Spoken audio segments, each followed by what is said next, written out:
CFP라는 자격증을 가지고 있어서 해당 계약에 있어서 활용을 좀 잘 못하는 것 같아가지고 10명 중에 3명은 투자 중이에요. 이걸로는 돈을 불리지 못하겠다. 리스크가 좀 낮아지죠. 화폐 가치 하락의 위험을 상쇄할 수 있다. 좀 도움이 될 수 있을 만한 내용으로 꾸리세요. 주식이랑 비교를 해봤습니다. 주가가 떨어질 때를 대비했을 때는 어떻게 해야 되냐. 결국엔 우상향 했었는데 거의 2배 정도 올라갔죠. 무조건 변액 저축성만 팔아라 이런 내용이 아닙니다. 고객한테 도움이 된다. 흑백 논리로 접근하면 안 돼요. 고객 관리 좀 다르게 해야 돼요. 관리를 받고 있다라는 뉘앙스를 줘야 돼요. 교육 시작할게요. 다른 게 아니라 이제 저축성 상품 중에 이제 변액 저축성이라고 있는데, 물론 변액이 보장성도 있어요. 근데 이제 그 부분에 대해서 여러분들이 계약에 있어서 활용을 좀 잘 못하는 것 같아가지고 좀 전체적인 계약 파이라던가 아니면 조금 더 다채롭게 상담 방향성을 잡아갈 수 있게끔 교육 준비를 한 거고요. 일단은 순서는 변액 상품이 뭔지, 그리고 그거 어떻게 활용해야 되는지, 그리고 또 변액 상품 같은 경우에는 고객 관리를 좀 따로 하는 편이에요. 왜냐면 투자 상품을 주로 계약하다 보니까 연금이나. 그래서 그런 부분이랑 마지막엔 Q&A 하고 마칠게요. 일단은 제 소개를 간단하게 하면 아시다시피 이윤재 부원부장이고 CFP라는 자격증을 가지고 있어서 해당 자격증으로 재무설계를 주로 하고 있습니다.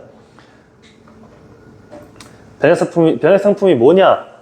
라고 했을 때 변액 상품이라는 거는 말 그대로 금액이 변하는 거예요.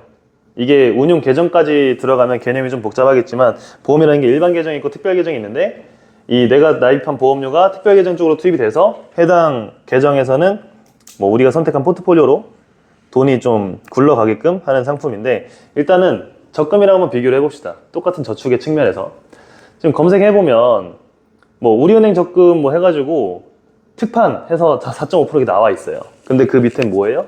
군인 적금, 그리고 청년도약. 그러니까 이런 특혜를 받을 수 있는 적금들 제외하고는 이게 제일 높다. 근데 이런 거 보통 한도가 얼마예요? 뭐 많아야 30이에요. 보통 한 10만원에서 30만원 사이고, 그리고 1년이면 끝나고 저걸 다시 가입을 할 수가 없습니다. 그러니까 일회성으로 가입하는 느낌인데, 100만원씩 저축했을 때 1년 4.5에 0.5 더해서 5% 받았다 칩시다. 그러면 이자가 32만 5천원, 세금 떼면 27만원 정도 나와요. 1200만원 저축해서 2.7% 받는 거거든요. 여튼간 굉장히 낮은 수준인데, 일단은 적금이 현실이 이렇다라는 겁니다. 그러면 왜 적금을 하는 사람이 있고 투자를 하는 사람이 있냐라고 봤을 때, 2024년 12월 기준으로 개인이 굉장히 많이 투자를 한다라고 하는데 1410만 명이네요 여기. 근데 우리나라 성인 인구가 5100만 명입니다. 근데 중요한 건 1400만 명이면 10명 중에 3명은 투자 중이에요. 이게 무슨 확률이에요? 거의 암 진단이랑 똑같은 확률입니다. 그러니까 무슨 소리냐면 3분의 1은 투자를 하고 있다는 소리예요. 저렇게 4명 있으면 한두 명은 투자를 하고 있다 라는 얘기인데, 그만큼 코로나 팬데믹 이후로 굉장히 많은 사람들이 투자를 하고 있고, 왜냐하면 결국에는 이렇게 좀 낮은 수익, 이걸로는 돈을 불리지 못하겠다 라는 은행의 현실이 있어서. 근데 우리가 투자를 할 때 투자처도 중요해요. 실제 세계 자본시장 크기를 가져왔는데, 여기 미국 와인 색깔로 보이는 게 24%, 그리고 중국이 16%입니다. 그럼 우리나라 몇 프로 정도 될까요? 네, 1.87%. 엄청 작아요.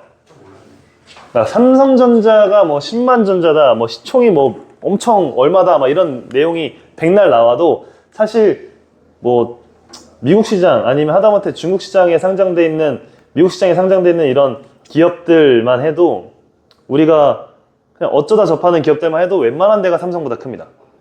그리고 이제 실제로 그러면 투자를 했을 때 이 정도의 자본시장 크기 차이에서 삼성, SK, 현대 완전 우리나라 뭐 여러 가지를 먹여 살리고 있는, 경제적으로 굉장히 이익이 되는 회사들인데, 이 회사들에 투자를 할 거냐, 그리고 혹은 이 회사들에 투자를 할 거냐 라고 했을 때, 여기서 못 들어본 회사 없죠? 하다못해 이마크는 다들 아시죠?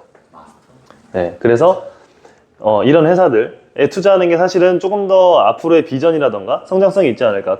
근데 중요한 건 마이크로소프트라는 주식은 다들 아시죠? 여기. 자, 볼게요. 지금 507달러예요. 이게 달러거든요. 환전을 했을 때 한 주에 73만원 정도가 됩니다. 그러니까 적금 50만 원도 힘든데 이거 한 주 살려면 73만 원씩 내야 된다는 게 단점이에요. 그 여러 가지 측면을 봤을 때 70만 원, 73만 원 주고 이거 한 주에 뭔가 몰아서 투자하기가 되게 어려운 상황이에요. 여기까지가 이제 적금이랑 단순한 투자 관련된 개념인 거고, 그러면 우리가 보험으로 저축을 할 때 변액의 틀이 이렇습니다. 보장성이 있고 저축성이 있어요. 보장성은 뭐예요?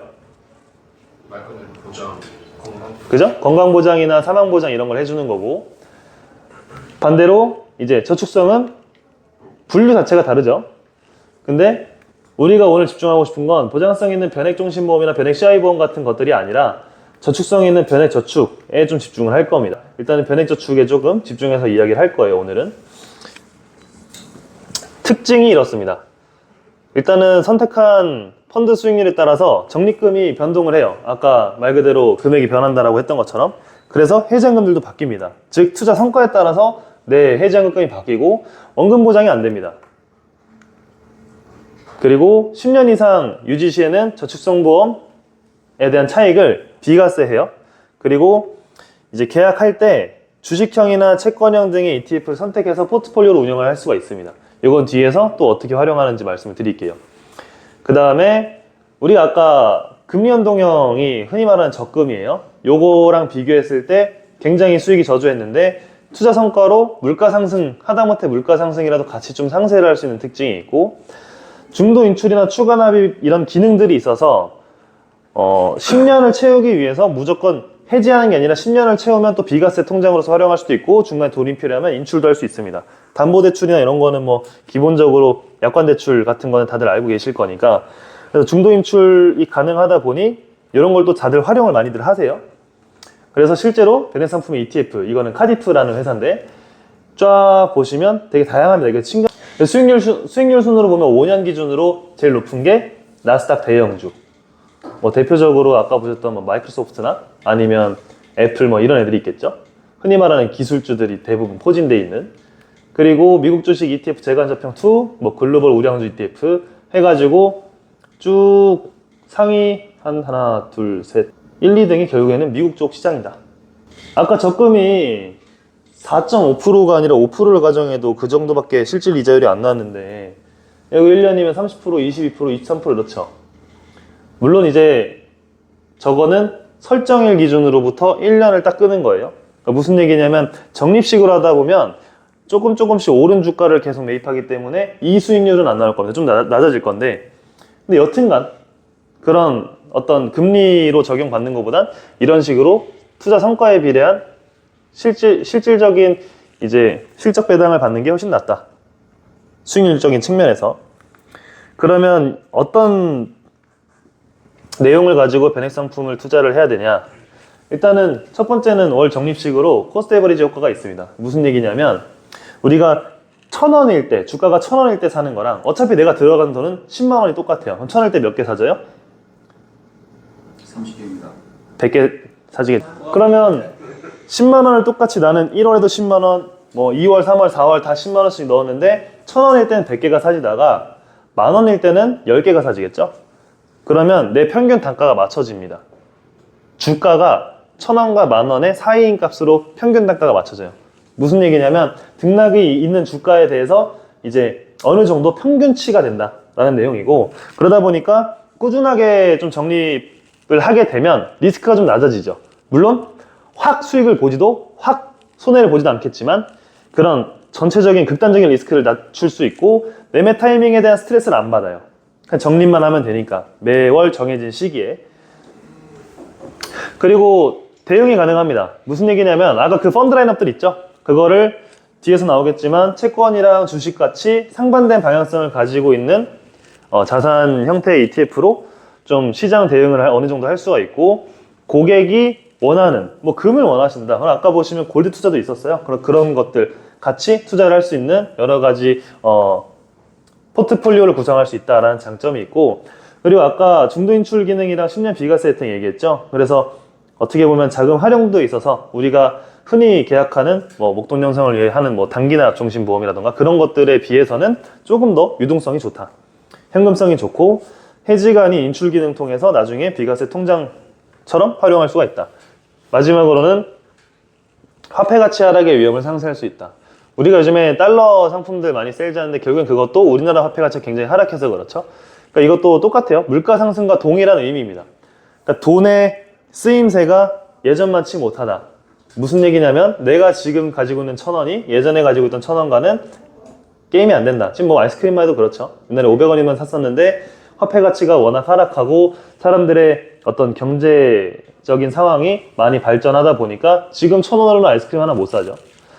그래서 꾸준한 장기 투자로 위험 분산하면서 목돈 형성이 가능하고 연간 자본시장 성장률이 약 7% 정도 됩니다. 아까 뭐 중국이랑 미국이랑 우리나라 비교했던 그 전체적인 자본시장 규모가 7%씩 성장을 한다고 하는데 그것만 감안해도 정말 시장 성장 정도로만 투자가 성과가 발생해도 결국에는 금리 대비 효율적인 목돈 형성이 가능하다라는 장점이 있습니다.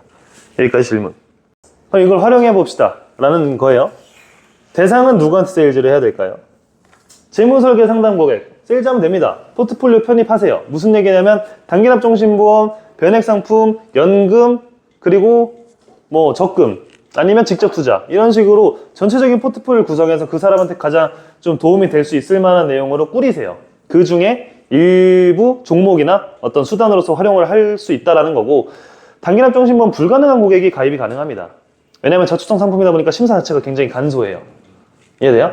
그러면 내가 미팅을 갔을 때 이 사람은 돈을 만들고 돈을 불리고자 하는 니즈가 너무 강한데 최근에 어떤 병원 가거나 수술 입원 때문에 뭐가 안 돼요. 그런 사람들한테는 충분히 제안할 수 있는 거죠. 물론 그런 성향이면 투자 성향을 확인해야겠죠. 안전하게 굴리고 싶은 사람인 건지 아니면 좀 공격적으로 투자를 하고 싶은 사람인 건지 그거는 아까 보셨던 ETF 펀드 라인업 내에서 충분히 조정을 할 수가 있습니다. 왜냐하면 달러 투자형도 있어요. 뭐 그런 것들도 있다 보니까 투자 선호형 고객 같은 경우에는 단순 금리 적용형 뭐 우리가 얘기하는 단기납종신보험이나 아니면 그냥 연금저축이나 그런 것보다는 변액 저축성으로 받는 게 조금 더 그 사람의 니즈를 충족시킬 수 있을 거고 현금 흐름이 유동적이어야 되는 고객들이 있어요. 예를 들어서 뭐 라이프사이클 이벤트 적어놨는데 결혼이라던가 아니면 조만간에 또 차를 사거나 뭐 이사를 해야 된다는 이슈가 있다던가 그런 사람들한테 당장 5년, 7년, 10년까지 기다려라 라는 상품만을 제안할 수는 없으니까 그래서 그런 부분까지 해결할 수가 있다 라는 건데 주식이랑 비교를 해봤습니다. 그럼 굳이 변액 계약해야 되냐? 주식이랑 비교를 해봤어요. 투자 주체는 개인 그리고 지금 같은 경우는 개인과 운용사까지 껴있는데 여기에 설계사의 역할도 좀 있겠죠. 매매 타이밍 같은 경우에는 직접 투자는 매매 시점을 직접 선택해야 됩니다. 그러다 보니까 어제 투자한 거랑 오늘 투자한 거랑 결과가 확 차이 나요. 많이 겪어보셨죠? 저도 많이 겪어봤어요. 제가 팔면 올라요. 제가 파는 거 사세요. 항상 팔면 한 10%, 20%씩 오르더라고요. 그래서 매매 타이밍을 맞추는 게 굉장히 어렵다. 근데 변액보험 같은 경우는 매월 일정하게 투자하기 때문에 어떤 그런 거에 대한 리스크라던가 스트레스가 현저하게 낮다. 그러면 주식 직접 투자도 매월 직접 하면 안 되냐? 열의 8명은 불가능합니다. 계속 들여다보고 있어요. 근데 막 내가 샀는데 떨어져요. 똑같이 넣겠죠. 25일날 매달 넣어요. 근데 26일, 27일 보니까 떨어져요. 아 뭐야 이때 살걸 더 사야겠다 하고 그때부터 루틴이 망가지기 시작합니다. 그러면 우리가 흔히 말하는 물리는 거예요. 떨어지는 낙엽은 잡는 게 아닙니다. 손실 위험은 전액 손실 가능성이 포함되어 있고 전액 손실 어떻게 하면 나요? 상패. 네, 상장 폐지 당하면 됩니다. 저도 몇 번 길에다가 돈 버려봤어요. 네, 굉장히 마음이 아픕니다. 어떻게 하지도 못해요. 매월 이제 분산 투자 효과로 상대적인 리스크가 낮다. 그러니까 변액보험에 투자하게 되는 경우에는 매월 좀 분산 투자 효과가 있다라는 거고 유동성 측면에서 현금화가 얼마나 쉽냐라는 측면에서 개인 주식 투자를 했을 경우에는 많이 높죠. 그때그때 매도해버리면 되니까. 근데 변액보험 같은 경우는 이 적립금이 쌓일 때까지는 초기에 좀 낮습니다. 근데 이게 굉장히 불러온 효과가 다른 게 얘는 높다 보니까 자꾸 깨요. 저도 이제 직접 투자를 우리 엄마한테 얘기해 주는데 자꾸 전화 옵니다. 팔까? 하여튼 간에 그런 식으로 현금화를 자주들 하시고 이렇다 보니까 변액은 반면에 이렇다 보니까 좀 강제성이 부여가 됩니다. 그래서 그런 저축 측면에서 훨씬 좀 더 도움이 되는 기능이고 하이리스크 하이리턴이에요, 말 그대로. 그리고 변액보험은 중장기 자산 형성에 유리하고 세금 혜택은 없습니다, 따로. 증권사 수수료 면제 혜택이나 이런 건 증권사별로 있겠지만 하여튼 간에 증권거래세나 이런 세금 혜택은 없고 10년 유지 시 차익은 비과세입니다. 그리고 물론 이제 변액보험 투자 관련된 얘기에서 10년 유지하게 되는 경우에 차익이 비과세다. 그러다 보니까 전체적으로 운용 난이도는 주식이 훨씬 높고 직접 투자하는 경우가 반대로 변액보험에 투자하는 경우는 상대적으로 낮다. 이해되셨죠? 그러면 아까 말했던 변액상품 내에서 포트폴리오를 구성할 때 주가가 떨어질 때를 대비했을 때는 어떻게 해야 되냐라는 거예요. 그러니까 주식이랑 반대되는 성향들이 있습니다. 뭐가 있어요? 뭐 다 답이 나왔는데 일단은 금이랑 채권이에요. 금은 주식시장이 불안해지면 대표적인 안전자산이다 보니까 이쪽으로 돈이 몰립니다. 그래서 금값이 오르면서 같이 상승을 하게 되는 거고 금은 또 대체가 안 된다 그러죠. 그 다이아몬드는 대체할 만한 가공품으로 만들 수가 있는데 얘는 안 된대요. 그리고 채권은 기본적으로 애초에 이론상 주가랑 반대가 되는 성향입니다. 그래서 금리와 또 밀접하게 연관되어 있기 때문에 이 주식을 투자하다가 주가가 하락하거나 이런 경우에는 보통은 이제 매매를 하고 안전자산으로 아니면 현금화를 시켜서 보통은 이제 피해 놓죠. 그래서 변액상품을 활용해 보자 이거예요. 왜? 변액상품 내 펀드 라인업에는 얘네가 ETF 라인업이 다 있으니까. 우리가 S&P 500, 즉 미국 주식 쪽의 증시 흐름을 본 건데 2023년부터 2025년 11월까지예요. 여기부터 가장 최근까지 괜찮죠? 네, 결국엔 우상향 했었는데 뭐 375 수준에서 677이면 거의 2배 정도 올라갔죠? 여튼간 이런 상황인데 그러면 그냥 올라갔냐? 그게 또 아니에요. 아이고. 올라가다가 중간중간 내려가는 구간들이 있습니다. 이럴 때 금이나 채권에 넣어놨다면 상대적으로 대처하기가 좀 용이했겠죠? 그래서 2025년 주가 하락 시기에 금과 채권 수익률이 어떻게 되냐면 주식은 보시는 것처럼 뭐 3개월, 6개월 굉장히 저조하죠. 금이랑 채권은 반대로 굉장히 높습니다. 이렇게.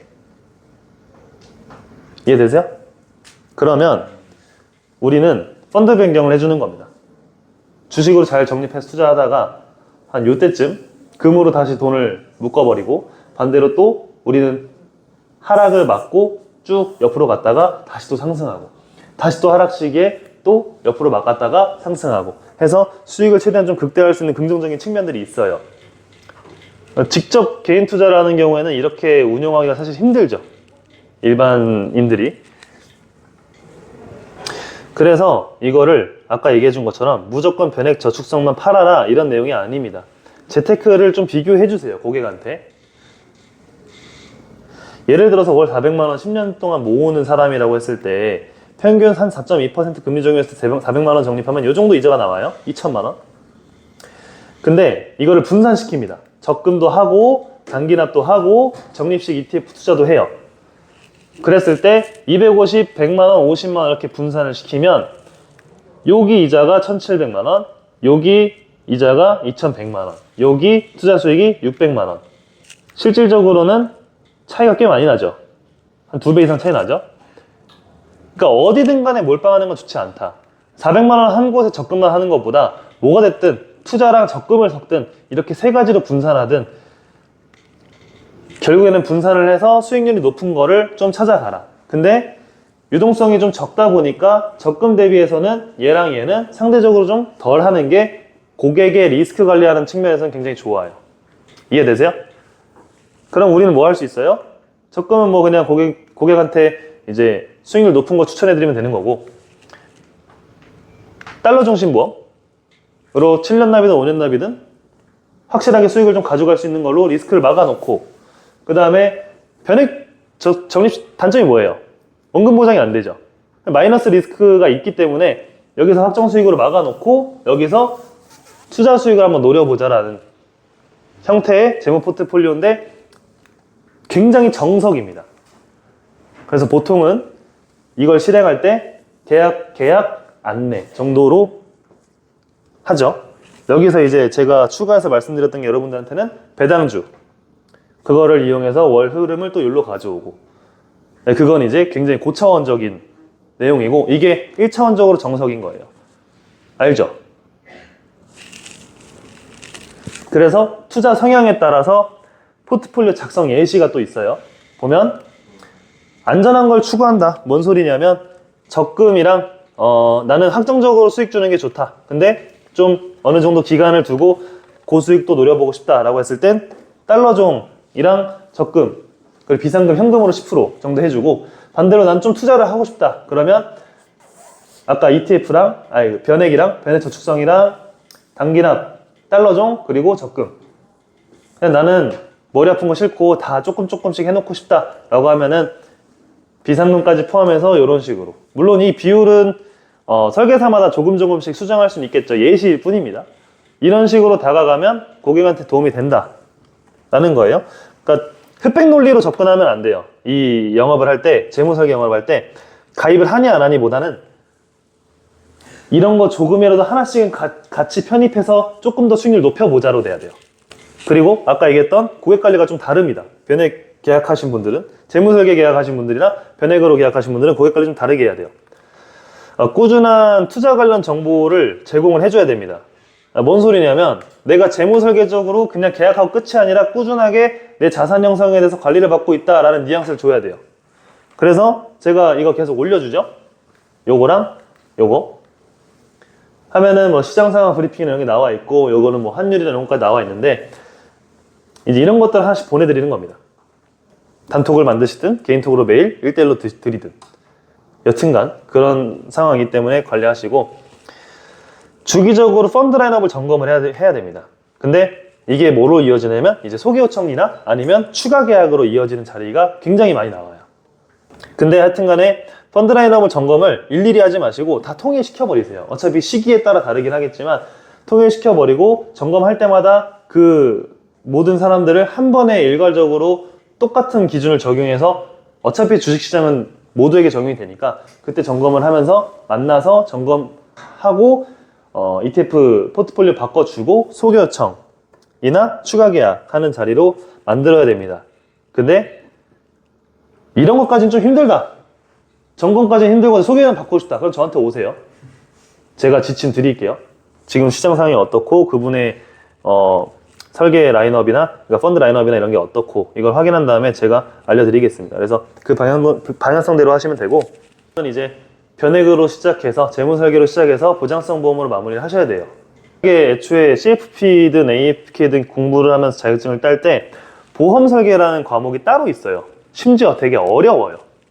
엄연히 자산의 역할을 하는 내용이기 때문에 우리가 돈 모으는 것뿐만 아니라 돈을 활용하거나 모으는 것뿐만 아니라 이제 보장성 보험까지 해서 급여의 몇 퍼센트가 필요한지 리스크 방지를 위해서 그리고 매년 내 연봉이 얼만데 내가 암 진단 걸렸을 때 휴직 기간 동안 아니면 일을 못하고 계속 병원 다니는 기간 동안 생활비나 이런 게 결국엔 사람의 연봉에 맞춰져 있거든요. 그러면 이 사람 연봉 대비 2년치는 모아야 되는데 그럼 진단금은 얼마나 필요한지 이렇게 접근할 수도 있어요.